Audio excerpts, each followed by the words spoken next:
We're looking into some unknowns next week here in Colorado. What will come of Colorado's fifth largest wildfire ever? Will firefighters still be facing near impossible conditions in their attempts to gain control? And how effective will the special session be in terms of finding ways to get our state budget under control? And what will Monday be like for Denver city workers who will find out if they will keep their jobs or have to leave that day as part of the city's plan to deal with a $250 million shortfall? We do not have a crystal ball to look into, but we do have some keen insight at the table this week. So let's get started with this week's Colorado Inside Out.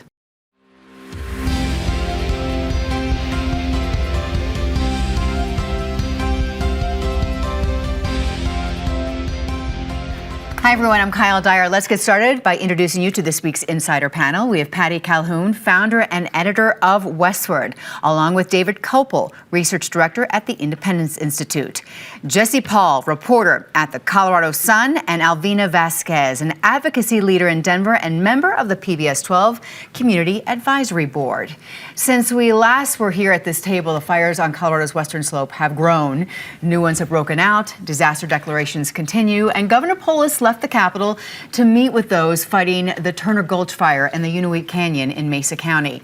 While fire teams from Colorado and out of state are working around the clock amidst the hot weather and the low humidity, also we learned this week that some funding has come in from FEMA to help with the fighting of some of the fires, which is nice. We can take all the help we can get, Patty. Well, we talked about this last week to start out the show, and since then, the fires have only grown. They're getting bigger and bigger. The Lee Fire has now become the fifth largest in Colorado history. As of Thursday, it was only 4% contained. It's great that Polis went out there. Also that there haven't really been complaints about FEMA this round and that the cuts have affected the firefighting that much. I mean, people, their boots on the ground. Polis has taken every step he needs to in case he needs to call in the National Guard. He hasn't, but he can. And you contrast it with all the different disasters around the country. And remember, 20 years ago was the Katrina. And that was, at the time, it was headed, the relief efforts were headed by Michael Brown of Colorado. You know, you're doing a heck of a job, Brownie. So right now, you don't want to jinx anyone by saying the Colorado firefighters are doing a great job. Don't want to jinx them. Good luck to everybody out there. Listening to those press conferences they're providing, they are very strategic and they appear to really understand as much as they can the fire activity, but they say every afternoon like clockwork, the winds change. Right. They've learned really the science of firefighting so well, but that's still not going to beat Mother Nature. Yeah. Well, I guess it's better to have to just beat Mother Nature sometimes than to have to also beat man-made arsonists, because not these fires, but we've had a lot of fires in both the United States and Canada where forest fires were deliberately set by people in their efforts to, in their view, call attention to global warming. These aren't man-made fires, but they are man-aggravated by about a century of mismanagement by the U.S. Forest Service of not thinning trees, of not doing controlled burns, and of not letting natural fires burn to some extent, because then you get these incredible fuel loads that make the fires hotter and worse and spread further. And it's a lack of prioritization within the state government where we give so much welfare to big businesses on the one hand and to ordinary people who just don't want to work, able-bodied adults on the other, and we don't spend the money on tree thinning and appropriate fire prevention and protection. All right, what say you, Jesse? I think these fires are always a good reminder, you know, as bad as they are right now in the Western Slope, and not to minimize the experience of the people who are dealing with them, they're always a good reminder of kind of the next big one that we're going to face in Colorado, right? The one that everyone kind of fears is in the evergreen area, the conifer area, where there's a lot of homes, there's a lot of population. So I hope people are just paying attention and kind of realizing the risks that exist in Colorado. You know, be careful when you're lighting your, you know, matches and cigarettes and campfires and things like that. But I also think it's another interesting reminder, too, of kind of the insurance situation that we have in the state. If you're a homeowner, you know that your home insurance rates have increased really high. This is why, because these fires keep on happening. And I've just been thinking a lot, too, about Colorado's new insurer of last resort for folks who can't get home insurance in the private market. That's now up and running. And, you know, keep that in mind if you live in the high country and you can't find coverage. Alvina. Well, I want to talk about the human impact of our climate and oil and gas industry and the unchecked tax loopholes that they're not paying. They're not cleaning up their sites. It's a total lack of management from the oil and gas corporations that are continue to put our state, our country, our planet at risk. So wildfires are becoming more and more common. So is the deregulation of what the oil and gas industry is doing to our communities.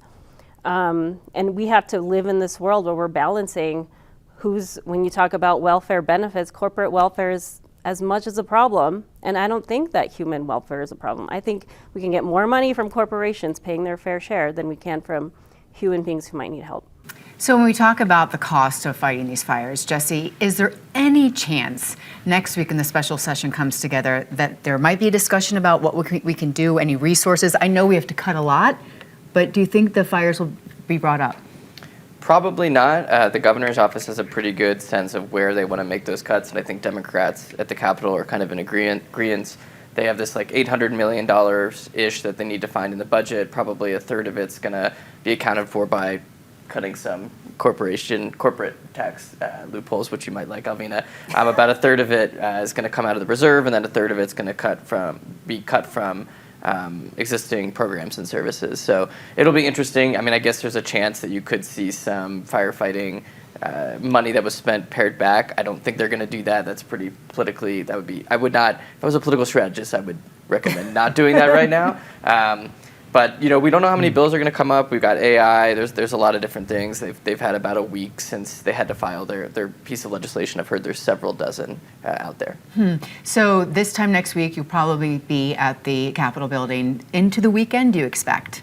Probably into the weekend and beyond. Well, how many days How many days does it take to find ways to cut $800 million?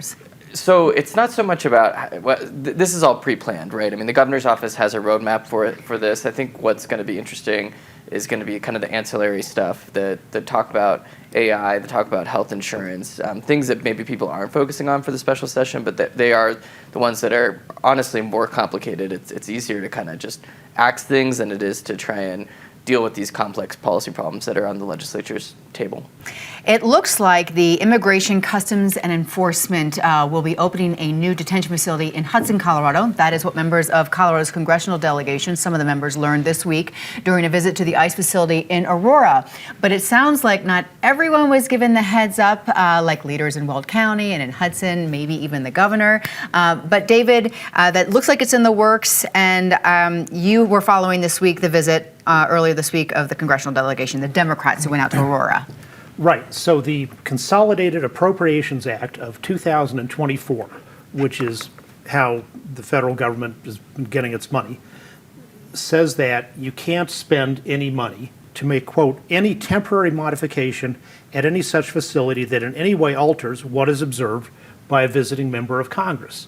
And, I wasn't in there, but it appears that they actually did spend some employee time to spiff things up and make it different than it appears on an ordinary day. Now, it's another straightforward violation of the law that's in the news related to this is Representative Diane DeGette has sponsored what is called a private bill to legalize an illegal alien named Jeanette Vizquera Ramirez. And a private bill is something that just affects the status of one person. In the last 10 years, there have been only 2 private bills passed by Congress, both of them related to somebody who was having immigration trouble. But the unfairness of this whole thing, you can see from the DeGette bill, because what it says is, we're going to, give this woman permanent legal status in the United States, and then reduce by 1 during the current or next following fiscal year the total number of immigrant visas that are made available to natives of her birth, which in this case I believe would be Mexico. So if you legalize her, who's been breaking our laws contemptuously for decades, then there's one fewer person who's waiting in line from Mexico doing it the proper way who's going to get to come in. Okay. All right. Jesse. I'll touch on the private bills for a moment just because they're kind of interesting. In the past, usually, oftentimes they don't actually pass Congress, as David pointed out. But in previous years, previous administrations, just the introduction of a private bill would typically stop an ICE enforcement action from someone being deported. So there were frequently members of Congress, Colorado's congressional delegation, filing those, and they would interrupt deportation proceedings. But that has kind of shifted. Going back to the idea of Hudson, my colleague Taylor Dolvin called around to some other communities in Colorado that have these private detention centers that might be reopened by ICE for detention purposes, Walsenburg, Burlington, and it's kind of a pattern. Folks are just not hearing from the federal government or ICE or GEO or CoreCivic, the folks who operate these organizations or these prisons, details about plans and reopening. And I don't think that's super unusual. These are private prisons. They don't have to communicate with folks. They're not public institutions. But the broader situation here, one of the interesting things that kind of gets lost is a lot of these communities used to have these prisons. There's an economic story here. Burlington, for instance, had a huge portion of its economy go away when that private prison closed. Walsenburg, same thing. This Hudson prison had been operating previously. So, I'm curious just kind of what it means for these communities if these things do come back. And you think you'd want to maybe tell the local folks just for the perspective of, hey, this might help you out for folks who are unemployed in that area. Okay. Alvina. Well, ICE is going to be the most overfunded government agency, and yet they're going to be completely inefficient. They continue to be inefficient. Our immigration system is completely inefficient. To say somebody can come the right way, it's not even true anymore because people are getting arrested at their court hearings to go through the process the right way. So I would say, in the next election cycle, we're going to hear candidates call for the abolishment of ICE, just like we heard DOJ wanting to get rid of the Department of Education and the CDC and all of these other things. I think abolish ICE is going to be the next rallying cry of Democrats. Patty, your thoughts? Fortunately, we have South Park to take care of ICE for a while because their episode last week was excellent. I have friends who actually visited illegally the Hudson prison after it had been closed. They snuck in and looked through, and it's going to be nicer than Alligator Alcatraz, I'll say, the Florida place, but still, even if you don't technically have to tell the mayor of the town you're coming there, it's polite, it's probably smart, and indeed it may well be that some people would welcome having that private prison reopened because there would be jobs. On the other hand, you also have a very large Latino population out there, migrants, people working on those farms. So you've got to be sure that the community is informed and can deal with it. Good that the delegation went and saw what's really going on, or almost what's really going on, depending, it got cleaned up a little in Aurora. We've heard horrible things about that that facility long before Donald Trump came in office again, that there have been problems out there. So we have to continue keeping an eye on it. Okay, speaking of Diane DeGette, which David first brought up, it was back in 1996 when she was first elected to Congressional District 1. And she's never had much of a challenge. And now she's planning to go for her 16th term in office. And there are some Gen Zers here in Denver who are going to run against her in the primary, saying it is time for someone new to move in that position. Jesse, how do you think this will turn out? Will she be truly challenged this time? No. I mean, so she has fended off person after person, primary challenger after primary challenger, and it's just going to take a lot of money, a lot of name ID, a lot of effort. She's going to be in that seat probably until, she wants to leave. That being said, I know there is pressure from Denver Democrats for her to maybe move on, to let somebody else, take over that seat. I don't think it's going to be a first-time candidate. I think, there's a deep bench in Denver. So I think this is like kind of the interesting perennial, could it happen this cycle type of question, but I don't think it's possible. And I also think that Melak Quiros, her Democratic challenger, is an interesting candidate. Again, never held elected office before, but there are some interesting maybe political liabilities there. She was fired from her law firm early on in her career for signing on to this letter, writing this thing about Palestine and kind of pushing back against her law firm. So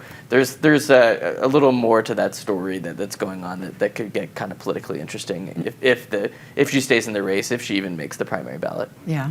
Alvina. primaries are good because it forces candidates to answer questions. It gives them opportunities to hear new ideas. What you don't want is somebody sitting in office and not being challenged, because then they don't get the opportunity to explore new ideas and new issues.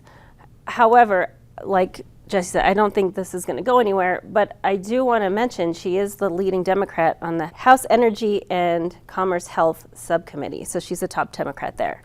When people's health care are at risk right now, with our federal administration trying to cut back on health care for folks, that's a huge risk that if she would lose that seat. So I think it also goes with timing, and when is the right time that you get a newcomer in there? I don't think right now is the right time. There's too much to defend. Okay, all right. You have to love that her two Democratic opponents right now, weren't even born when she was first elected to Congress. I mean, that's pretty astonishing when you think about it. And of course, she's already taken over for someone who was also there for a very long time, Pat Schroeder. And one of the things you have to remember is it's not just the longer you're there, the more power you may have gained, the more influence, assuming you still have your intelligence with you and you're not hiding out in some Texas infirmary. But the other thing you get is you get really good home constituent care if they're running their office well. And you have to think about Pat Schroeder's office, which, as far as I know, has never been beaten for how much it was able to help people here in her district. So that's one of the questions, too, which is it takes a lot of time to come up to speed that way. So maybe what you need is to just let the newcomers get elected, give them the seniority, give them the good positions, let them take over the old offices, and keep the competence when you've got it. Okay, all right. David. As viewers of this show know, I will confess my pro-DeGette bias, and our families have been friends for a long time. So I watched her, Ms. Quiroz, 2-minute YouTube ad, and I would say it's well produced, and it's also very childish, the way it says that Democrats never deliver on change. If you look at DeGette's legislative record for bills where she was the lead sponsor and got something into law, it is a very long record of actually delivering. And just a few would be on violence against women, particularly related to Native women on reservations, insulin access, Colorado wilderness protection. She does it. This other person talks about doing it in a very grandiose and very shallow way. I'm going to ask you, since you're friends, Yeah. do you ever talk to her about, like, when is the time? Or is... No, and she never calls me for advice about how should I vote on a bill or anything like that. But if you go to my website, she gave a tremendous, beautiful speech at my mother's funeral. Oh, really?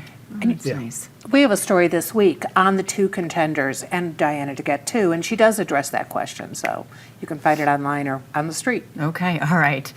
It is back to school time, and earlier we were talking about the fires, and thankfully everyone is back to school in and around Garfield County that had to wait a couple days because of all the smoke and lack of internet, so the kids had to wait before they went back to school. Let's hope that they're safe and sound going forward. Now, here in the metro area, a different kind of conversation about what is best for our students has emerged. The Cherry Creek School District announced earlier this week that it's doing away with valedictorians at the 2026 graduations, although some schools in the district have already stopped doing that. Also, class rankings are going to go by the wayside, and the idea is it's too old-fashioned. It doesn't really relevant anymore to acknowledge the students that really do excel. I'm going to ask for Alvina's comments to get this conversation going. What do you think? Sure. Is it time to get rid of all that? Well, I think there's a couple issues going on right now with high school students. We know that culture has changed post-COVID. Kids aren't really attaching their life in the physical space anymore. That physical space has changed dynamics since post-COVID. So I think school districts are finding ways to build that culture up again, and maybe by taking away some of those measurements that could be helpful. I'm also on the Board of Trustees for Western State, and there's some changing dynamics in students and their path through higher education. Higher education continues to be defunded, and finding ways to make sure those campuses are delivering a good educational experience is challenging, and I think students are finding other ways to professionalize their life and their career beyond higher ed. So I think the bigger question is, do those positions mean anything in a new world where higher ed isn't the only option. I mean, if you want to become an apprentice plumber, does it matter if you're valedictorian? It's one of those things that's important to the people that think that it's important. It's like a work of art. Some people, it's just not that important to them. Okay. All right, Patty. And if it's not that important to them, they don't need to do it. I'm so glad I'm not on a college admissions committee right now, because imagine if you get rid of that, you've lost so many of the things you used to judge by DEI, by if you don't go with grades, if you don't go by ranking. It's just harder to start sorting things out. But indeed, people shouldn't go to college if they have other paths where they can come up with a good career and pursue interests they like. So going back to school, though, not college, the only place hotter than some of Colorado's high schools next week is going to be the legislature. We still have schools that are not air conditioned, not conducive to good learning situations. We still have issues at East High over the security, a lot of unknown questions, and we've got a feuding school board in Denver. So let's hope they all behave like adults, behave older than the kids they're supervising. David, what do you think? Well, so you've got Cherry Creek doing this, and also the Poudre School District. Poudre's pretext is equity and mental health.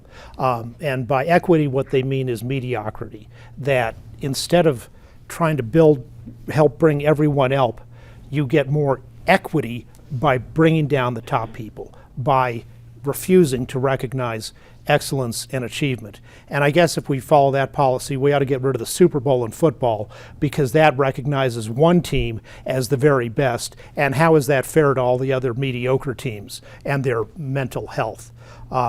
It's a war on excellence. It's the race to the bottom, as has been said by many commentators in response to this.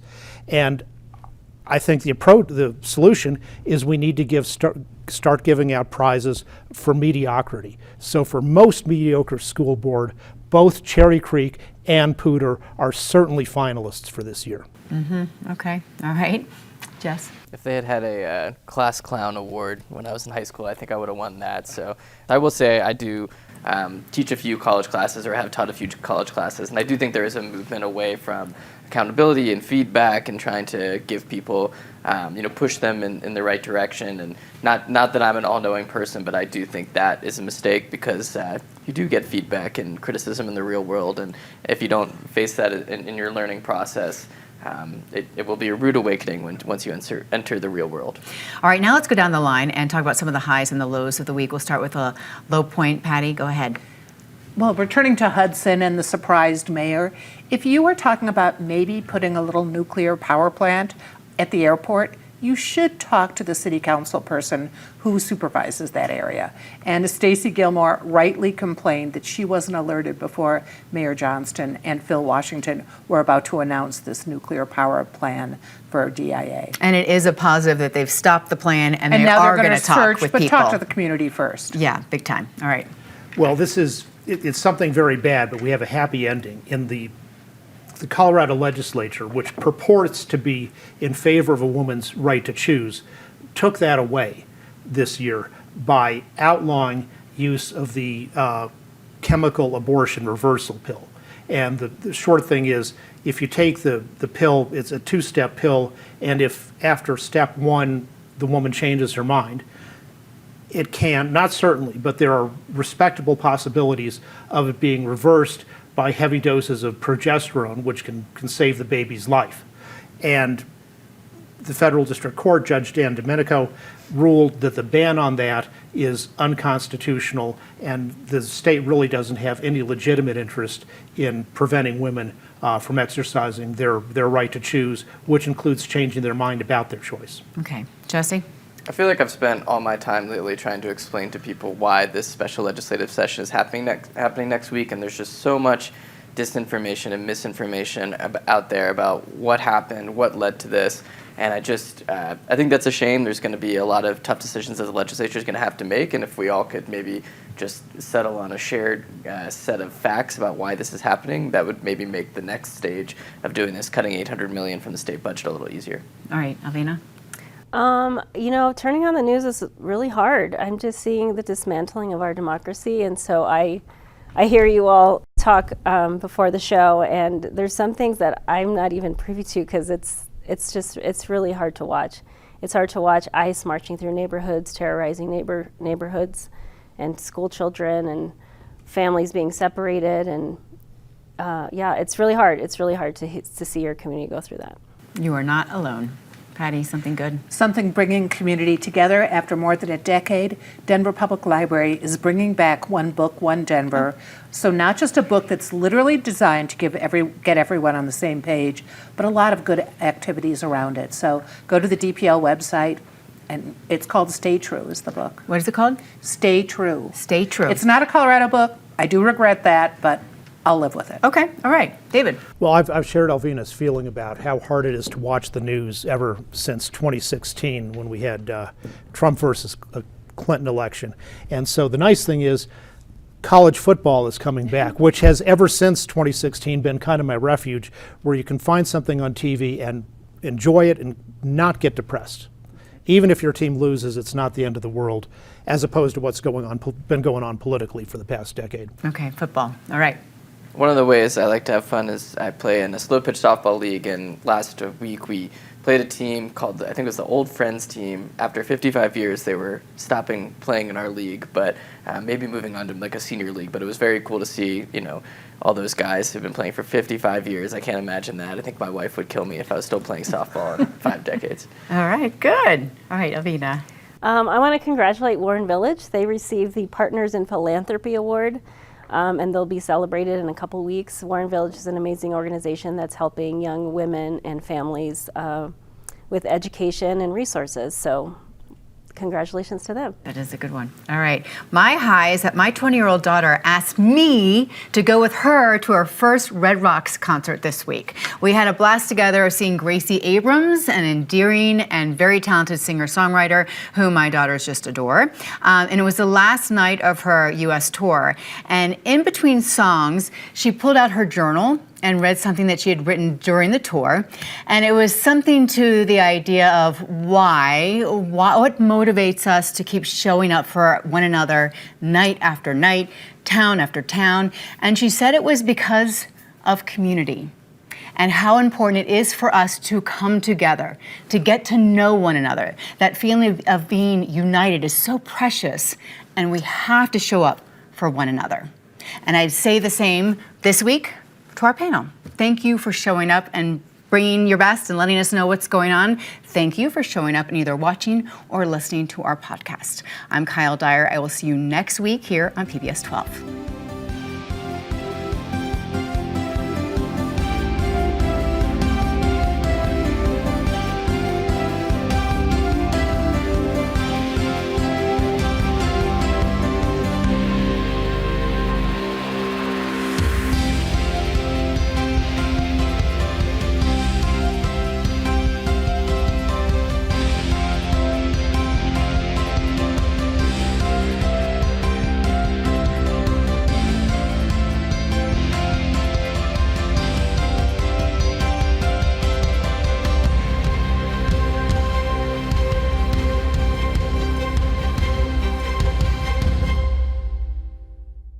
PBS 12 believes in the power of original, local programming. Help us bring more shows, like the one you just watched, by donating at pbs12.org/program support today.